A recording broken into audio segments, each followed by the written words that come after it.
Hello everyone, welcome to my channel Bhavani teacher. ఈరోజు నేను tomato కొత్తిమీర పచ్చడి చేస్తున్నాను. అయితే నా దగ్గర పెద్ద టమోటా ఉంది, అందుకని 4 టమోటాలు కలిస్తే ఎంత ఉంటుందో అంత టమోటా అనమాట. అది పెద్ద సైజు టమోటా, ఇంచుమించు దాని వెయిట్ వచ్చి 1/2 కిలో. అందుకని ఒకే టమోటా తీసుకున్నాను.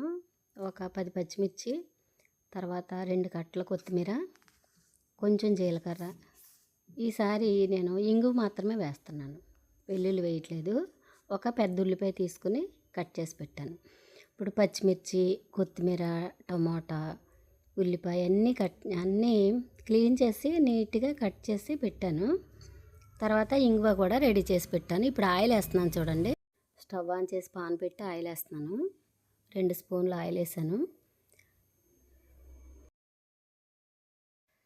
ఇప్పుడు ఆయిల్ వేసిన తర్వాత ఫస్ట్ మనం క్లీన్ చేసి పెట్టుకున్న పచ్చిమిర్చిని 2గా విరిచి వేస్తాను అన్నమాట.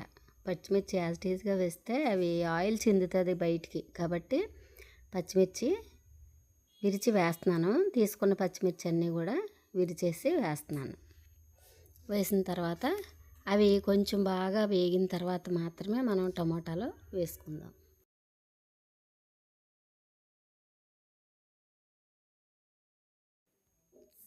ఇప్పుడు మీరు నా తలలో పూలు చూసారా? కనకంబరాలు మా టెర్రస్ మీద అన్నమాట. అదిగో. అయితే ఈ పచ్చిమిర్చి అన్నీ వేసేసాను. దాని మీద మూత పెట్టడానికి ఒక మూత కోసం చూస్తున్నాను అన్నమాట. ఈ చిన్న తాల్చీకి మూత సెట్ అవ్వట్లేదండి. ఏది వేసినా పెద్దది అయిపోతుంది.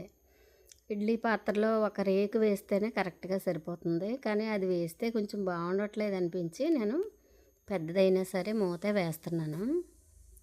ఇప్పుడు పచ్చిమిర్చి అన్నీ వేసేసుకున్న తర్వాత ఈ టమాటా కూడా కట్ చేసుకుందాం. టమాటా తొడిమి దగ్గర కొంచెం తీసేసి మిగిలింది ముక్కలుగా చేసి రెడీ చేసి పెట్టుకుందాం. ఓకే, ఇప్పుడు అవి పచ్చిమిర్చి వేగుతూ ఉన్నాయి. మూత పెట్టేశాను నూనె పైకి చెందకుండా. ఇప్పుడు టమోటాని తొడిమి దగ్గర కట్ చేసేసి దాన్ని పక్కకు తీసేసి ఈ కాయ అంతా కూడా ముక్కలు చేస్తున్నాను అనమాట. చిన్న చిన్న ముక్కలుగా చేసి ఈ పచ్చిమిర్చి వేగిన వెంటనే ఈ టమోటాలు వేసేసుకోవాలి. ఫస్ట్ వేసుకొని కొంచెం ఉప్పు వేసి దానిలో కొంచెం అది ఉడుకుతూ ఉండగా మనం చూడండి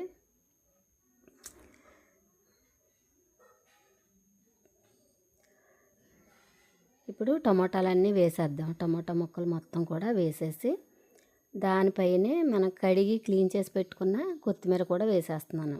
వేసేసి అప్పుడు మూత పెట్టేసి ఒక 5 నిమిషాలు దాన్ని అలా వదిలేద్దాం. ఒక 5 మినిట్స్ ఉడికిన తర్వాత మూత తీసి చూద్దాం. మూత పెట్టేసుకోవాలి. మూత పెట్టేస్తాను. మూత పెట్టేసి కొంతసేపు అలా ఉంచితే చక్కగా మగ్గుతుంది అన్నమాట.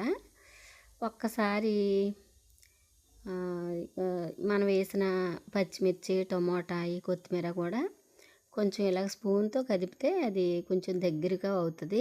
ఆ తర్వాత మూత పెట్టేసుకొని మనం ఒక 5 నిమిషాలు ఉడికించుకుందాం. ఇది చాలా రుచిగా ఉండటమే కాదు, ఈ చట్నీ తప్పనిసరిగా చికెన్ కర్రీలోకి చాలా బాగుంటుంది. ఇలాగా చూడండి, ఒక 5 మినిట్స్ ఉంచాను. తర్వాత ఇప్పుడు ఏంటంటే ఒకసారి మళ్ళీ కదుపుదాం. ఎందుకంటే అడుగునున్నది అలా ఉంచేస్తే మరి మాడిపోద్ది. కాబట్టి ఇప్పుడు చూడండి, దాని మీదే నేను ఇంగువ కూడా వేసేసాను. 1 స్పూన్ వరకు ఇంగువ వేసాను అనమాట. అంటే నేను జనరల్గా ఒట్టి కొత్తిమీర చట్నీ చేస్తేనేమో వెల్లుల్లి వేస్తాను, జీలకర్ర వెల్లుల్లి వేస్తాను. ఇలా టమోటా కొత్తిమీర పచ్చడికి మాత్రం తప్పనిసరిగా నేను ఇంగువ వేస్తానన్నమాట. చాలా అంటే చాలా బాగుంటుంది. ఇంగువ ఫ్లేవర్ తోటి చాలా బాగుంటుంది ఈ చట్నీ. అది మనం మటన్ కర్రీలోకి కానీ చికెన్ కర్రీలోకి కానీ కాంబినేషన్గా చాలా బాగుంటుంది. నేను ఈరోజు చికెన్ కర్రీ చేశాను, దానికోసం ఈ కొత్తిమీర టమాటా పచ్చడి చేస్తున్నాను అనమాట. తర్వాత 2 రెమ్మల చింతపండు వేస్తే అది పులుపు ఎక్కువ అవ్వకుండా ఉంటుంది. చూడండి, పూర్తిగా ఉడికిపోయింది మొత్తం. కొత్తిమీర, టమాటా, పచ్చిమిర్చి అన్నీ కూడా బాగా ఉడికిపోయినాయి. ఇంగువ కూడా వేసేసాం కాబట్టి ఇంకేం వేయక్కర్లేదు. తర్వాత మనం ఇది ఎంత పూర్తిగా చల్లారిన తర్వాత మనం చూడండి ఇలా మిక్సీ జార్లో వేసుకొని చట్నీ చేసుకుందాం. ఈ చట్నీ చేసేటప్పుడు కొంచెం ఉప్పు కూడా వేసుకుందాం. ఇంకేమీ వేయక్కర్లేదు దీనిలో. చాలా అంటే చాలా బాగుంటుంది. కట్ చేసి పెట్టుకున్న ఒక ఉల్లిపాయ ఉంది కదా, ఆ ముక్కలు మాత్రం చట్నీ పూర్తయిన తర్వాత ఒక్కసారి ఇచ్చి పలసిస్తే మంచి టేస్టీ టొమాటో కొత్తిమీర పచ్చడి రెడీ అవుతుంది.